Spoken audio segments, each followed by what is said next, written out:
another day in the election campaign. Dave Trafford here, and this is the a weekend edition of the Writ Race. It's the daily version of On the Ledge, the Ontario Politics podcast. And, you know, yesterday, on the Friday, we talked to John Wright from Maru Public Opinion. And if you've been following the show, you will know John is a veteran pollster and researcher, taking the pulse of voters on a whole variety of issues and beyond that. Got into some of the fundamentals and the mechanics of what it goes into polling. And there's so much discussion around elections, around whether the polls are right or they're wrong, or do you believe them or not. So I think it's important to kind of break that down. And if you missed it, go back to yesterday's episode and have a listen. The other issue, we got into it on the Friday morning show with John Moore, is around, well, how do we know what's going on out there in terms of, you know, when the parties say, we're going to promise you this, it's going to cost you that much.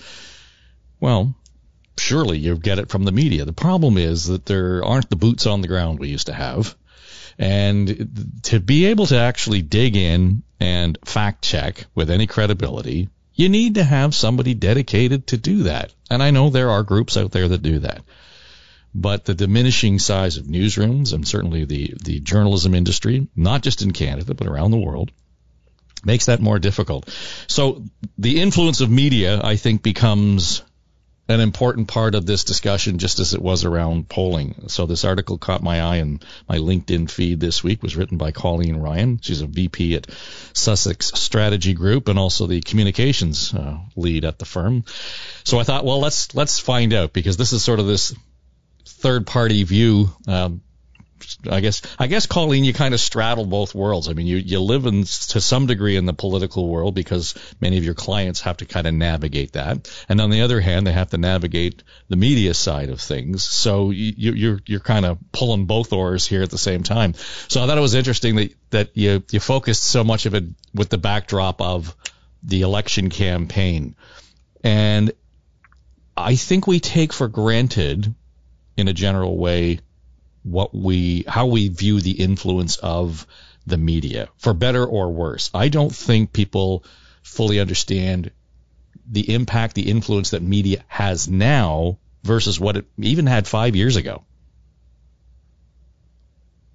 Yeah, no, I think you're absolutely right. And, I do straddle both worlds in that I'm traditionally kind of communications trained, have a little bit of media background as well. So that's my core area of interest and focus, but work in that space where political communications is kind of at the forefront of all of the thinking. And, when you think about the impact of media, it's gone hand in hand, like with politics and elections, for more than 100 years. The Globe and Mail, which was the Globe at the time, ran a front page article on Confederation in 1867. So today you think about that, that's an obvious.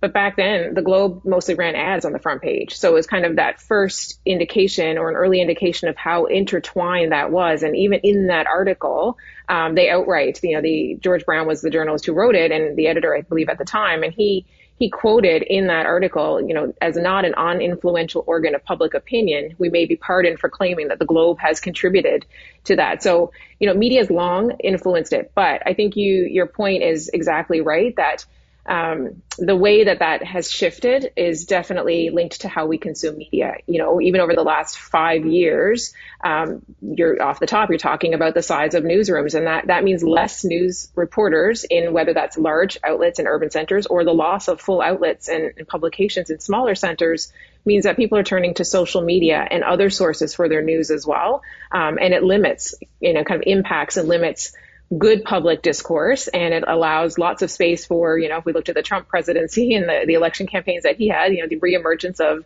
fake news, and all of that impacts, what voters think and understand about an election. Yeah, and it's interesting that, we'll look so much at we'll call it conventional as opposed to mainstream, because I think, now social media has become mainstream. I think podcasting is mainstream. There's so much that's consumed by the mainstream, but there's more conventional or traditional views, Globe and Mail, for example, CTV, however you want to frame that. And I think a lot of this hinges on expectation, though, right? It hinges on the expectation of the consumer of the news. And just give me the headlines. That's all I want. That's all I need. Well, that skews things. If somebody wants to go deeply into a subject matter, what we find courtesy of the examples at Facebook and the various algorithms that they rely on, you get into a sort of a silo that only feeds you what you're interested in. It feeds to your bias. So it becomes a real challenge for a political party to have a one-size-fits-all approach. They have to be able to target their audiences where their audiences are now. Yeah, absolutely. I think we can look back to in an article that you referenced off the top, I touched on the emergence of Ontario News Now, right? That was created by the Ford government as a standalone news platform and, an unfiltered source because they were trying to bypass that traditional media space and get right to those voters and to speak to their core voter base and to pull others in. And, ironically, that platform became a content driver for those conventional media who, whether they wanted to or not, had to come in and get the latest news from the Ford campaign, often from there first.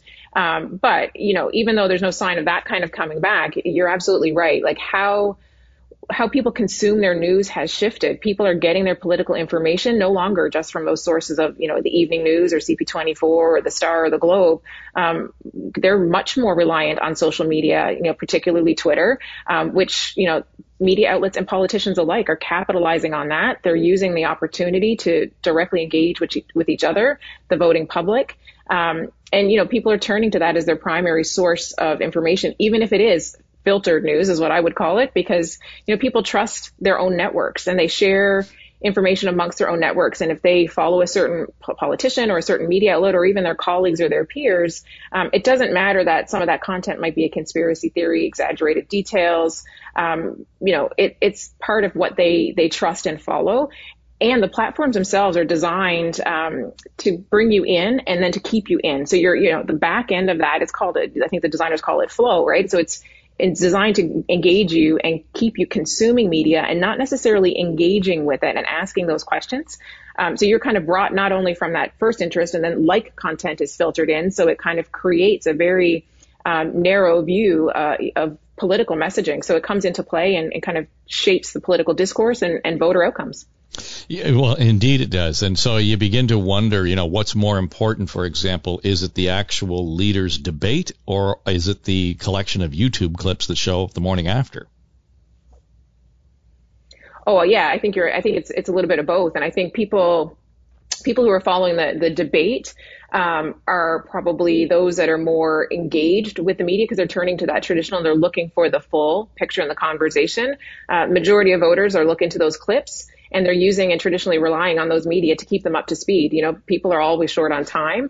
So they're relying on media to tell them who's running, what those top issues are, when and where they need to cast those votes. And they're digesting that in quick sound bites on social, but even on those traditional medias, you can go to any, Globe and Mail, Toronto Star, Post, Sun, CTV, they all have dedicated Ontario elections pages right now. And it's just a collation of the latest news. So you can go in and get sound bites there and follow one article to the next. The Globe and Mail is, they've got a whole section specifically on election date, campaign period, who the leaders are, how you vote. Others are taking it a little bit further. The Star, they've got sections on making projections and breaking down the stories by party. So people can go in and very quickly digest there in those traditional platforms. And similarly are using, post leadership debate clips on YouTube and the social posts and the tweets that follow and get reshared as their source of what's happening. And you talk about those who are motivated enough to go and find the information. And I think that's a diminishing group or a smaller group. And that's just in terms of voter turnout, for example. We see that kind of dropping. But I know you guys at Sussex also do work on the other end where you're not necessarily looking at how people vote, but what motivates them to vote. What's the behavior behind it? And, there's a certain ability to do the research into where they're getting their information and how they're consuming that information. And that really does get to the behavior of some voters. And I know that one of your team members a couple of years ago, I guess it was during the 2019 campaign federally, walked me through some of here's the kind of research that we can do. And I thought, this is fascinating because it gave you such an interesting picture and a view of what voters are thinking and how they're behaving, and that it's all reflected in their consumption of media. Yeah, absolutely. One of the things that we talk about, with our clients and, is what should organizations do during the election? It's a whole basket of things because the voters' actions can impact an organization, right? So we talk about monitoring traditional media and conventional media, the headlines, the key points, what's coming out, because they do shape what those issues are. And, the issues that are in a client might be in a certain space, or an organization might be in a certain space.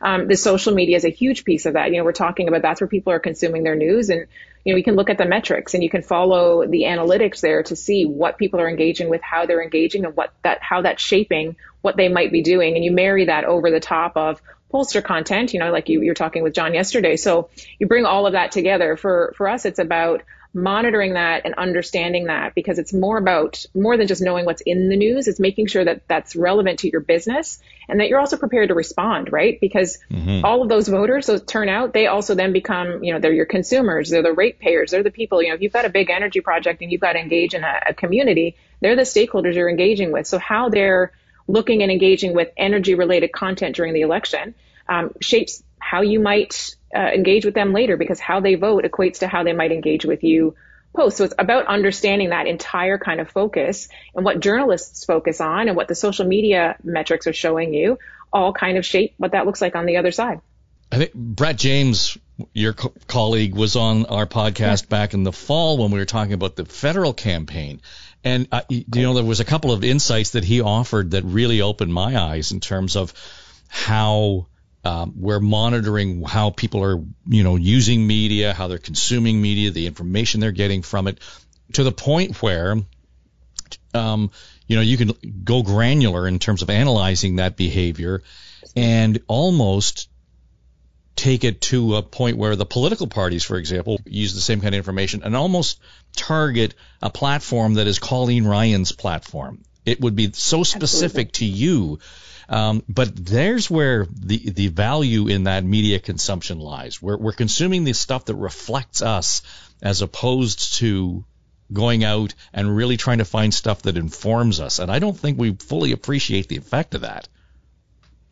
No, you're 100% right. We all, like any of us, can look at your own social media feeds, right? So how many times have you not even really searched anything, but you've just had a conversation with friends over a couple of phones of, we'd like to go here from vacation, or, I saw this thing at Home Depot, and then all of a sudden you're starting to see vacation ads show up in your Instagram feed or whatnot. So that's how the platforms work, right? You've got analytics happening, your search history, your engagement history is all collated on the back end, and then you can target, right? And Brett probably talked about how that looks like, okay, so if I'm working with a client and the client has interests in a certain space, I can go, okay, well, we can target these people. And then as we watch them engage, we can target people who are like them. And that has to do with people who have similar behaviors or engagement patterns or consumption patterns, right? So you very much see how you can get down to that. And people very, very easily go, well, that's news. And they trust their networks. They trust their contacts. And the number of times that I've had conversations with friends and family members where I'm like, yes, but who said that? Right. Or where did that come from? Where is that research from? And they don't know because they haven't gone. They've just accepted that square quote that someone shared on an Instagram feed or quoted in a Twitter reply thread, that's true.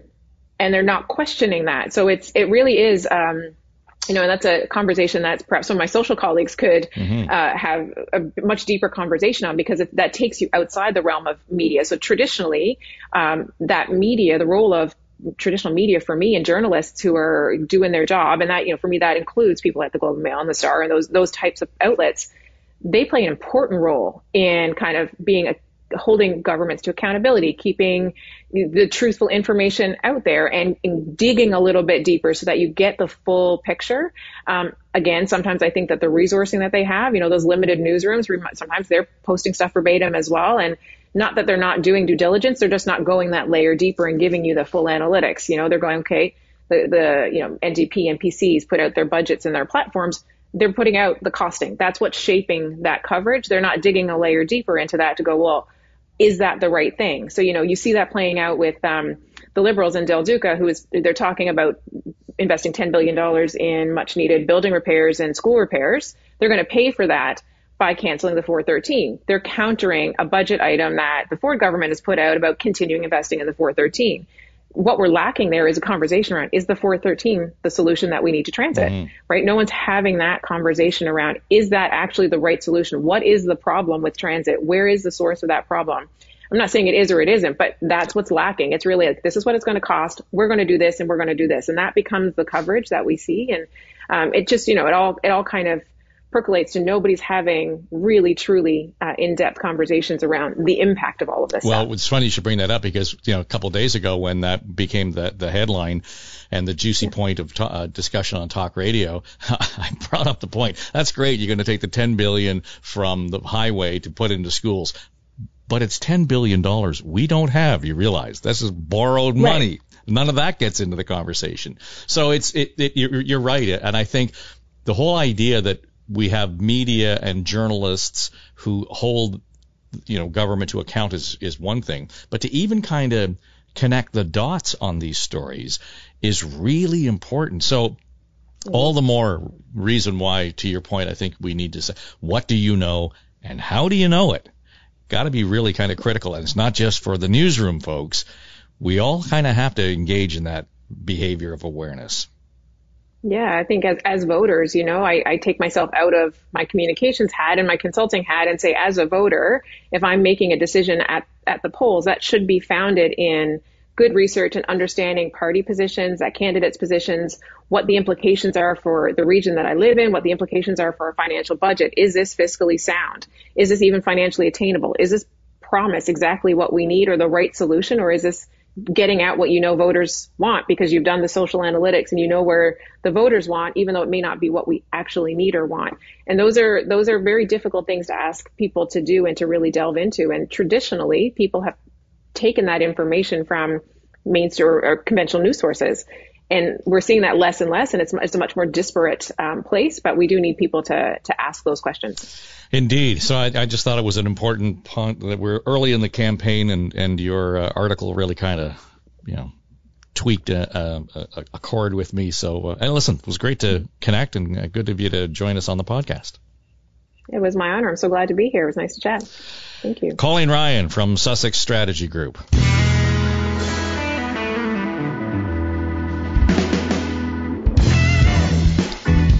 All right. Yeah.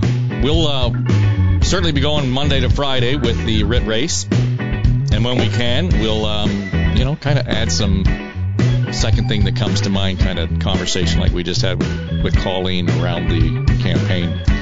Because I think we kind of get bogged down in, we watch the horse race numbers in the polling and announcement this, announcement that, announcement wherever. So the more we can put context around this stuff, I think that's critical. But, I still think that where we suffer is not having enough boots on the ground. Colleen and I didn't get into the whole idea that the NDP are the only ones with a bus out of the campaign. Well, how does that change it? It changes a lot. I mean, listen to Keith Leslie on this show. He's a veteran. He's ridden more than a few years on the various buses over the number of campaigns that he's covered. Even they've changed. So maybe we'll get into explaining what it was like to live life on the bus during a campaign and how important or how much that affected things in terms of the outcome of the election. All right, that'll do it for me. I'm Dave Trafford. This is the Writ Race. It's on the Ontario Politics Podcast. We're here right through daily until January 3rd, and that's when we'll read the tea leaves and see what exactly happened on Election Day. The Writ Race is produced for Story Studio Network. Talk to you tomorrow.